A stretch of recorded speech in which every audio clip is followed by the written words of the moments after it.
హే లక్ష్మి, వనజ, గిరిజ, జానకి, సరస్వతి అందరూ ఒకే ఊరు నుండి వచ్చారు. ప్రయాణం బాగా జరిగిందా? ఆ, నువ్వేం లక్ష్మి చిక్కిపోయి ఉండావు? మన హాస్టల్ మీద ఏమైనా బెంగ పెట్టుకోండావా? అవునన్నా. చూసావా ప్రిషు, మన హాస్టల్ అంటే ఎంత ప్రేమనో. అవునవును, మన కోసం ఏదో తెచ్చినట్టుంది. అమ్మ చేసిందన్నా. అమ్మ చేసిందా?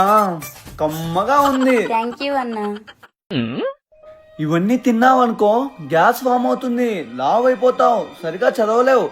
అందుకే ఇది ఒక్కటి తినచాలే. అరే నా కొడక, ఓసరి నా కొడక, నీ బుద్ధి ఇప్పుడు తెలిసిందిరా.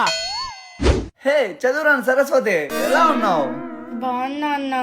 ఏం బాగున్నావో ఏమోనమ్మా, నువ్వు లేక హాస్టల్లో కలే లేదు తల్లి.